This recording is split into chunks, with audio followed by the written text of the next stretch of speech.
Episode 5 में अब हम देखते हैं वॉशरूम में फंसे स्टूडेंट्स अब बाहर आ जाते हैं और ज़ॉम्बीज से लड़ते हुए आगे बढ़ते हैं। हैरी अपने भाई को ढूंढ रही होती है और ज़ॉम्बीज से भरी क्लासरूम के अंदर देखती है, लेकिन वहाँ भी उसका भाई नहीं था। अब हमें ब्रॉडकास्टिंग रूम दिखाया जाता है जहाँ बाकी के स्टूडेंट्स होते हैं।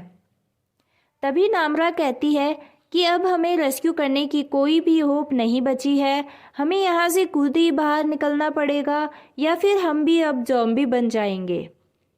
दूसरी तरफ असेंबली वुमेन को रेस्क्यू करने के लिए हेलीकॉप्टर आ गया था और वो सभी वहाँ से सेफली निकल जाते हैं। तो वहीं दूसरी तरफ न्यूज़ चैनल में दिखाया जाता है कि कोरिया की हालत बहुत ही ज़्यादा ख़राब हो चुकी है। दूसरी सिटीज़ की रोड्स को ब्लॉक कर दिया जाता है ताकि योसान सिटीज़ के लोग वहां तक ना पहुंच सके। वहीं कुछ लड़के इस सिचुएशन का फ़ायदा उठाते हुए ज़ॉम्बी बनने का ड्रामा करते हैं और वीडियोस बनाते हैं और फिर इस वीडियो को सोशल मीडिया पर डाल देते हैं और इस फेक न्यूज़ से लोग और ज़्यादा डरने लगते हैं। अब हमें कमांडोज को दिखाया जाता है जहां मीटिंग चल रही थी। वहां मार्शल लॉ लगा दिया जाता है और सभी सिग्नल्स भी कट कर दिए जाते हैं। ब्रॉडकास्टिंग रूम में ओंजो चोंगसान और सुयोक के आने का वेट कर रही थी। तभी सुयोक वहां अकेला आ जाता है और ओंजो से माफ़ी मांगता है। ओंजो पूछती है कि चोंगसान कहाँ है। तभी हमें चोंगसान को दिखाया जाता है जो गुइनाम से फ़ोन बचाता हुआ भाग रहा था। भागते भागते चोंगसान लाइब्रेरी में पहुंच जाता है।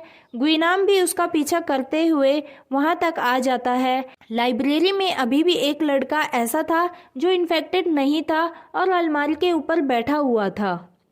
चोंगसान भी अब अलमारी के ऊपर चढ़ जाता है और अब गुइनाम उस लड़के को नीचे गिरा देता है और खुद ऊपर चढ़ जाता है और चोंगसान का पीछा करने लगता है। और अब दोनों के बीच काफ़ी ज़्यादा फाइट होने लगती है और लड़ाई के दौरान चोंगसान फ़ोन की हेल्प से गुइनाम की एक आंख फोड़ देता है और वहाँ से भाग जाता है। और अब गुइनाम को भी ज़ॉम्बीज़ ने काट लिया था और वो भी अब इन्फेक्टेड हो गया था। चोंगसान भागता हुआ एक वाटर पाइपलाइन के अंदर बैठ जाता है। अब हैरी अपने भाई को ढूंढते हुए मेडिकल रूम में पहुंच जाती है। वहां वो लोग कंप्यूटर देखते हैं जिससे वो बाहर से हेल्प लेने की कोशिश करते हैं। चोंगसान देखता है कि फ़ोन में भी बैटरी काफ़ी कम है और फ़ोन किसी भी वक्त स्विच ऑफ हो सकता है, तो वो वहीं से इमरजेंसी कॉल करने की कोशिश करता है। लेकिन सोशल मीडिया में ज़ॉम्बीज़ की फेक न्यूज़ को रोकने के लिए वहाँ के सभी नेटवर्क को बंद कर दिया गया था, जिस वजह से इमरजेंसी कॉल भी नहीं लग सकती थी। क्लासरूम में दो लड़कियां आपस में बात कर रही होती हैं कि ओंजो और चोंगसान डेट कर रहे हैं। सुयोक ये सुन रहा होता है और फिर ओंजो के पास जाता है और उसे कहता है कि मुझे चोंगसान को ऐसा नहीं छोड़ना चाहिए था। ओंजो पहले ही अपनी एक बेस्ट फ्रेंड को खो चुकी थी और अब वो चोंगसान को नहीं खोना चाहती थी। ओंजो क्लासरूम में बैठे एक लड़के से ड्रोन बनाने को कहती है जिससे वो ये पता लगा सके कि चोंगसान अभी ठीक है। लेकिन ड्रोन बनाने के पार्ट्स साइंस लैब में होते हैं। ओंजो के साथ एक लड़का साइंस लैब में जाने के लिए तैयार हो जाता है क्योंकि उसे पता होता है कि कौन सा पार्ट कहाँ रखा गया है। अब वो दोनों विंडो के थ्रू वहाँ से निकल जाते हैं। अब हमें डिटेक्टिव और उसके साथ पुलिस ऑफिसर को दिखाया जाता है जो ज़ॉम्बीज़ से बचकर एंटीडोट लाने के लिए स्कूल की लैब में जा रहे होते हैं। ये दोनों ज़ॉम्बीज़ से बचकर एक कार में बैठ जाते हैं, लेकिन ये उस कार को चला नहीं पाते और फिर वहाँ से भागकर चोंगसान की मॉम के रेस्टोरेंट में पहुँच जाते हैं जहाँ उन्हें हीसू मिलती है जो ज़ॉम्बी बन चुकी थी, लेकिन उसने अपने बच्चे को बचाने के लिए खुद को डोर से बांध रखा था और थोड़ी ही देर में उन्हें उसका बच्चा मिलता है। बच्चे पर अभी भी कोई हमला नहीं हुआ था, वो अभी बिल्कुल ठीक था। डिटेक्टिव उस ऑफिसर को फ्रिज से दूध लाने को कहते हैं। अब हम साइंस लैब में जूनियोंग और ओंजो को देखते हैं जो यहाँ ड्रोन के पार्ट्स ढूंढ रहे होते हैं। वहीं दूसरी तरफ हम चोंगसान को देखते हैं जो ज़ॉम्बी से बचने के लिए छुपा हुआ था। उसे वहां से निकलना था लेकिन बाहर बहुत ही ज़्यादा ज़ॉम्बीज़ थे जिस वजह से वो मुसीबत में पड़ गया था।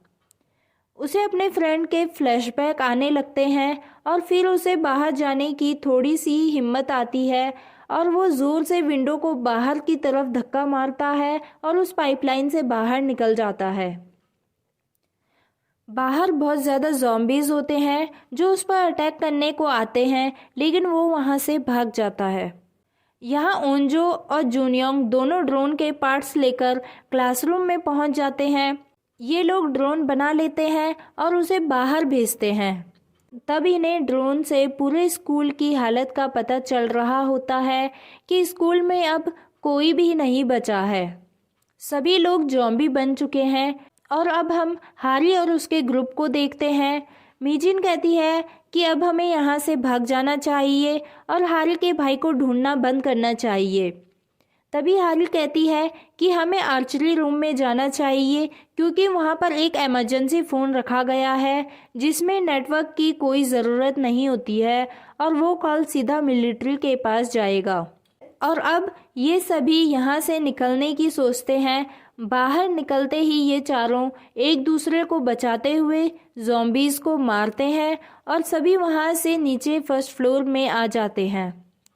हारी अभी भी ऊपर ही होती है और वो एक ज़ॉम्बी पर एरो मार देती है और वहाँ से नीचे आ जाती है।